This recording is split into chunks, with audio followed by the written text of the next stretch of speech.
Talha reviews, Rajab Butt, Ducky और नदीम मुबारक की social media पर इस टाइम बहस छिड़ी हुई है। तलहा को पकड़ने के लिए सीआईए अंदर इन्वॉल्व थी। 25D लगी है, उसमें सेक्शन 500 लगी है, 355 है, 501 है। गिरफ्तार हुआ कौन कौन था? अस्सलाम वालेकुम नाज़रीन, आपका मेजबान जैन बाबू आपकी खिदमत में हाजिर है और आप देख रहे हैं उर्दू पॉइंट। तलहा रिव्यूज, रजब बट, डक्की और नदीम मुबारक की सोशल मीडिया पर इस टाइम बहस छिड़ी हुई है। एक दूसरे पर पर्चे, एक दूसरे के साथ लड़ाई, एक दूसरे के साथ हाथम गुत्ता और फिर बीच में पुलिस भी इन्वॉल्व हो गई। किस तरीके से ये सारा कुछ हो रहा है और तलहा के केस की अहम पेशरफ्त क्या है, अभी जानते हैं अब्दुल मतीन साहब से। मतीन भाई, तलहा रिव्यूज का केस क्या है? कोई कानूनी राय बताइए उसके बारे में। सबसे पहले तो ये मामला किसी एक शख्स के साथ नहीं है। आप चूंकि एंकर पर्सन है तो जो मामला सोशल मीडिया पे हाईलाइट हो जाता है तो वो आपके सामने आ जाता है। ये मामला नदीम बनाम तलहा नहीं है, ये मामला डकी बनाम तलहा भी नहीं है, ये मामला रजब बनाम तलहा भी नहीं है। ये मामला है रजब, डकी, नदीम, तलहा बनाम पुलिस। अच्छा। आज से कुछ अर्सा कबल नदीम मुबारक गिरफ्तार हुआ कैदी नंबर 804 के चक्कर में। आपने देखा वो तस्वीर वायरल हुई। अच्छा, आज से कुछ अर्सा कबल सादुर रहमान डकी भाई गिरफ्तार हुआ अपनी बीवी के साथ, बिल्कुल असला की नुमाइश के सिलसिले में। आपने देखा कि वो तस्वीरें पुरानी थी। आज से कुछ अर्सा कबल रजब गिरफ्तार हुआ अपनी शादी के मौके पर, शेर के सिलसिले में। ये तीनों बंदे जो आज तलहा के खिलाफ हैं, ये तीनों विक्टिम रहे हैं। किसके रहे हैं? पुलिस के। आज तलहा उसका विक्टिम है और मैं नहीं चाहता कि कल तलहा के हाथ कोई और विक्टिम हो जाए, क्योंकि आज इन तीनों के हाथ तलहा विक्टिम हुआ है। मामला ये है कि जब तलहा का केस हाईलाइट्स में आया तो एक चीज तो वाजिया हो गई कि तलहा को पकड़ने के लिए कोई प्राइवेट पर्सन नहीं आया बल्कि पुलिस डिपार्टमेंट आया। पुलिस अंदर इन्वॉल्व थी।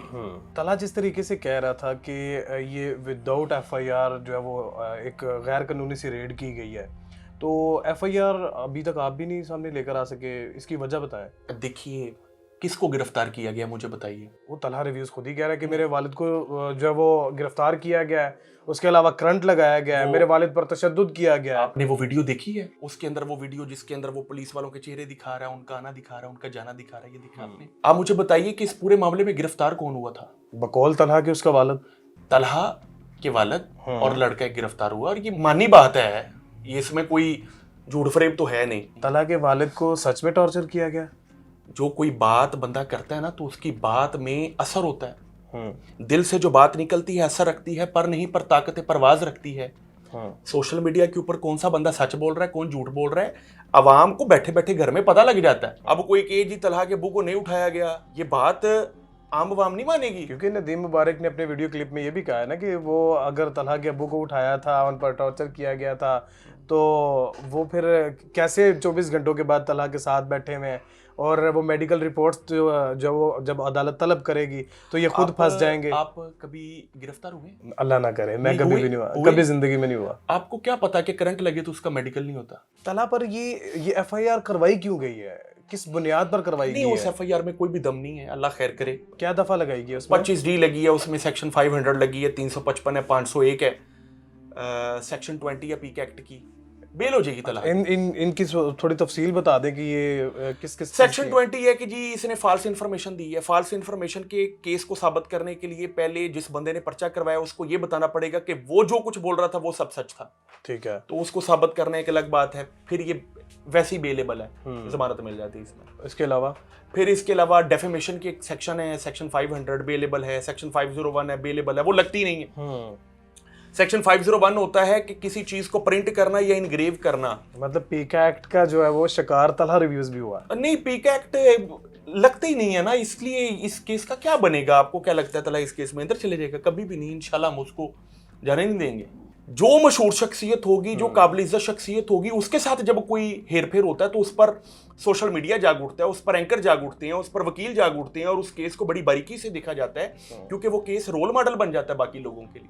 अगर किसी शख्स का कोर्स बेचना उसका राइट है ना, तो उस कोर्स पर तनकीद करना दूसरे का राइट। अच्छा, ये खुद भी तो कोर्स सेल करता है आई थिंक। मैं तो कह ही नहीं रहा कि कोर्स बेचना गलत है ना। तलहा उनको कोर्स बेचने से रोक सकता है कानूनी तौर पे, ना वो तलहा को रोक सकते हैं तनकीद करने पर। सही। अगर ये प्री अरेस्ट बेल ना हुई होती तो अरेस्ट हो जाता तो वैसे अगले दिन कितना बाहर, अर्सा? अगले दिन बाहर। इतनी हल्की दफात लगाई नहीं। है ही नहीं, पीछे मटेरियल नहीं ना, incriminating material is not available on. उसमें लिखा क्या गया है एफआईआर में, लिखा क्या सिंपल गया? चीजें कि जी इसने मेरे खिलाफ झूठ बोल दिया, मैंने कोर्स लॉन्च किया था, इसने ये कर दिया वो कर दिया, कुछ भी नहीं। अच्छा, अब ये क्रॉस पर्चेबाजी चलेगी इसके बाद? एफआईआर की जरूरत नहीं, वैसी खारिज हो जानी मुझे लगता नहीं, है। अब खारिज हो जाएगी, इसमें जमानत हो जाएगी, ये पर्चे का कोई मुस्तकबिल नहीं। खारिज के बाद अगर तलहा को तैश आता है तो वो भी क्रॉस वगैरह वाला सीन वाली साइड पर आएगा। तैश की क्या बात है इसमें? आप देखें, उसने इधर पैसे लगा के एफआईआर दर्ज करवा दी है नदीम ने, तलहा उधर पैसे लगा के नदीम के ऊपर एफआईआर दर्ज करवा देगा। इसमें तो नदीम का सारा रिकॉर्ड भी बाहर आ गया ना, नदीम का शनाख्ती कार्ड नंबर हमारे पास आ गया, नदीम का नंबर हमारे पास आ गया। तलहा ने कहा है कि लाहौर से जो है वो पुलिस गई थी, सीआईए पुलिस लाहौर से गई। तो मतलब अच्छा, वैसे वहां से गिरफ्तार हुआ कौन कौन था? तलहा का कोई वालिद साहब और एक लड़का गिरफ्तार हुआ। तो वालिद साहब को उसी टाइम उन्होंने छोड़ दिया? नहीं, कोई इन्वेस्टिगेशन टॉर्चर किया। पहले उसने कहा कि जी बताओ तलहा कहाँ पे है, जहाँ पर भी है ढूंढ के लाओ। उसने कह दिया जी मुझे नहीं पता। और तलहा के वालिद के खिलाफ तो कोई केस ही नहीं था, वो शरीफ से बंदे हैं, तो उनको छोड़ना ही पड़ा। उनका नाम भी नहीं है एफआईआर में? नहीं है।